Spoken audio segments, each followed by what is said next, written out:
ಆತ್ಮೀಯ ಬಂಧುಗಳೇ, ಮಹಾಭಾರತ ಉದ್ಯೋಗ ಪರ್ವ. ಇದರಿಂದ ಇವತ್ತು ನಾವು ದುರ್ಯೋಧನ ಭೀಷ್ಮರ ಮುಖದಿಂದ ಸೈನ್ಯದ ರಥಿ ಮತ್ತೆ ಅತಿರಥಿಯರ ವಿವರಣೆಯನ್ನ ಕೇಳೋದು, ಈ ವಿಷಯದ ಬಗ್ಗೆ ನಾವು ತಿಳ್ಕೊಳ್ಳೋಣ.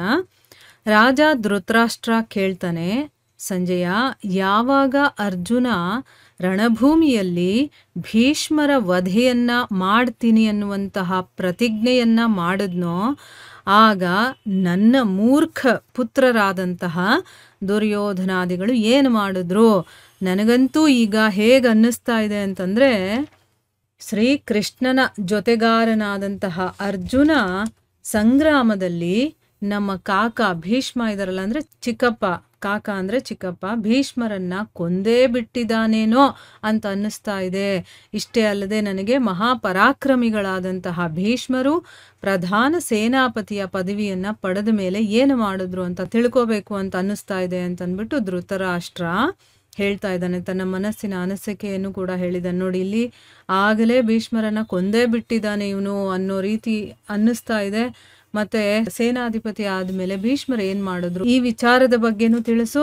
ಮತ್ತೆ ನನ್ನ ಮಕ್ಕಳು ಏನು ಹೇಳಿದ್ರು, ಅರ್ಜುನನ ಮಾತನ್ನೆಲ್ಲ ಕೇಳಿ ಆ ವಿಷಯದ ಬಗ್ಗೆನೂ ಕೂಡ ನನಗೆ ತಿಳಿಸು ಅಂತಂದ್ಬಿಟ್ಟು ಸಂಜಯನಿಗೆ ಕೇಳ್ತಾ ಇದ್ದಾನೆ.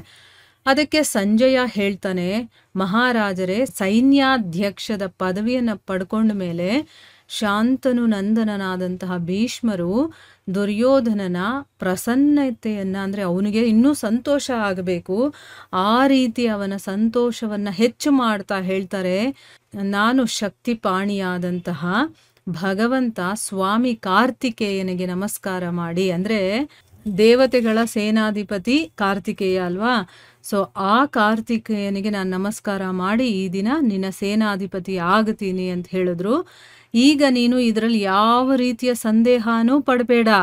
ನಾನು ಸೇನೆಗೆ ಸಂಬಂಧಿಸಿದಂತಹ ಕೆಲಸಗಳು ಏನೇನಿದೆಯೋ ಮತ್ತೆ ಬೇರೆ ಬೇರೆ ರೀತಿಯ ವಿಧವಾದಂತಹ ವ್ಯೂಹ ರಚನೆಗಳಲ್ಲಿ ನಾನು ತುಂಬ ಕುಶಲನಾಗಿದ್ದೀನಿ. ಅದ್ರ ಬಗ್ಗೆ ನೀನೇನು ಡೌಟ್ ಪಡಲೇಬೇಡ. ನನಗಿದು ಈ ಎಲ್ಲ ವಿಚಾರಗಳು ಕೂಡ ಚೆನ್ನಾಗಿ ಗೊತ್ತಿದೆ. ನನಗೆ ದೇವತೆಗಳಾಗಿರಬಹುದು, ಗಂಧರ್ವರಾಗಿರಬಹುದು, ಮತ್ತೆ ಮನುಷ್ಯರು, ಈ 3 ಜನರ ವ್ಯೂಹ ರಚನೆಯ ಜ್ಞಾನ ಇದೆ ನನಗೆ. ಈಗ ನೀನು ಎಲ್ಲ ರೀತಿಯ ಮಾನಸಿಕ ಚಿಂತೆಯನ್ನ ಬಿಟ್ಬಿಡು.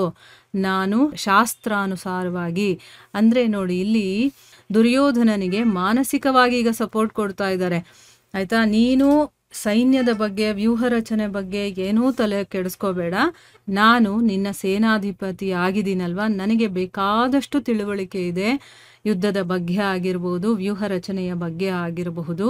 ಸೊ ಅದಕ್ಕೆ ನೀನಿವಾಗ ಚಿಂತೆಯನ್ನ ಬಿಟ್ಬಿಡು.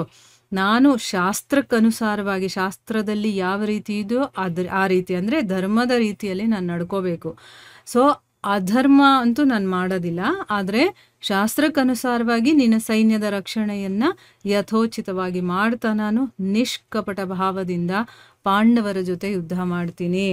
ಅಂದ್ರೆ ಇಲ್ಲಿ ತಾವು ಏನು ಅನ್ಕೊಂಡಿದಾರೋ ಕೆಲವೊಂದು ರೂಲ್ಸ್ ರೆಗ್ಯುಲೇಷನ್ಸ್ ಅವ್ರು ಹಾಕೊಂಡಿರ್ತಾರೆ. ಯಾಕಂದ್ರೆ ಪಾಂಡವರು ಕೂಡ ಅವರ ಮೊಮ್ಮಕ್ಕಳೇ ಅಲ್ವಾ, ಅದಕ್ಕೋಸ್ಕರ. ಆದರೆ ನಿನ್ನ ಸೈನ್ಯದಲ್ಲಿ ನಾನು ಇದ್ದ ಮೇಲೆ ನಿನಗೂ ನಾನು ಮೋಸ ಮಾಡೋದಿಲ್ಲ. ಸೊ ಶಾಸ್ತ್ರಕ್ಕನುಸಾರವಾಗಿ ಸೈನ್ಯದ ರಕ್ಷಣೆಯನ್ನ ನಾನು ಮಾಡ್ತೀನಿ. ಮತ್ತೆ ನಿಷ್ಕಪಟ ಭಾವ, ಯಾವುದೇ ಕಪಟತನ ಇಟ್ಕೊಳ್ಳದೆ ನಾನು ಪಾಂಡವರ ಜೊತೆ ಯುದ್ಧ ಮಾಡ್ತೀನಿ ಅಂತ ಅಂದ್ಬಿಟ್ಟು ಹೇಳಿದ್ರು ಅಂತ ಸಂಜಯ ಹೇಳ್ತಾನೆ. ಆ ರೀತಿ ಹೇಳಿದಾಗ ದುರ್ಯೋಧನ ಹೇಳ್ತಾನೆ, ಪಿತಾಮಹರೇ, ಭಯ ಅನ್ನೋದು ನನಗೆ ದೇವತೆಗಳು ಮತ್ತೆ ಅಸುರರ ಜೊತೆ ಯುದ್ಧ ಮಾಡುವಾಗ್ಲೂ ಕೂಡ ಆಗೋದಿಲ್ಲ. ಅಂದ್ರೆ ಈಗ ನಾನು ಮನುಷ್ಯರ ಜೊತೆ ಯುದ್ಧ ಮಾಡ್ತಾ ಇರೋದು, ದೇವತೆಗಳ ಜೊತೆ ಅಸುರರ ಜೊತೆ ಯುದ್ಧ ಮಾಡಬೇಕಾದ್ರೇನೆ ನನಗೆ ಭಯ ಇಲ್ಲ. ಹೀಗಿರ್ಬೇಕಾದ್ರೆ ಸೇನಾಧಿಪತಿಯಾಗಿ ನೀವೇ ಇದ್ದೀರಾ, ಪುರುಷ ಸಿಂಹರಾದಂತಹ ಆಚಾರ್ಯ ದ್ರೋಣರು ನಮ್ಮ ರಕ್ಷಣೆಗಾಗಿ ನಿಂತಿರ್ಬೇಕಾದ್ರೆ ಇನ್ನು ಭಯ ಪಡೋ ಮಾತೇನಿದೆ?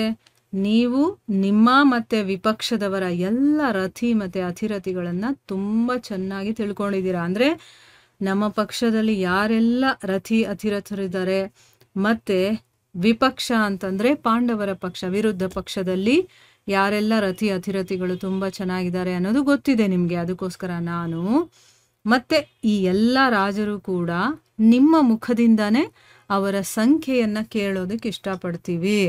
ಅಂದರೆ ನನ್ನ ಪಕ್ಷದಲ್ಲಿ ಎಷ್ಟು ಜನ ರಥಿಗಳು ಅತಿರಥಿಗಳಿದ್ದಾರೆ ಅವ್ರ ಬಗ್ಗೆ, ಮತ್ತು ಮುಖ್ಯವಾಗಿ ಯಾರ್ಯಾರಿದ್ದಾರೋ ಅವ್ರ ಬಗ್ಗೆ, ಇನ್ನು ಪಾಂಡವರ ಪಕ್ಷದಲ್ಲಿ ಯಾರೆಲ್ಲ ರಥಿಗಳು ಅತಿರಥಿಗಳಿದ್ದಾರೋ ಅವರ ಬಗ್ಗೆನೂ ಕೂಡ ನಾನು ತಿಳ್ಕೊಳ್ಳೋದಕ್ಕೆ ಇಷ್ಟಪಡ್ತೀನಿ ಅಂತಂದ್ಬಿಟ್ಟು ಇಲ್ಲಿ ಅವನು ಹೇಳ್ತಾ ಇದ್ದಾನೆ. ಅದಕ್ಕೆ ಭೀಷ್ಮರು ಏನು ಹೇಳ್ತಾರೆ ಅನ್ನೋದನ್ನು ನಾವು ಮುಂದಿನ ಭಾಗದಲ್ಲಿ ತಿಳ್ಕೊಳ್ಳೋಣ. ಹರೇ ಕೃಷ್ಣ.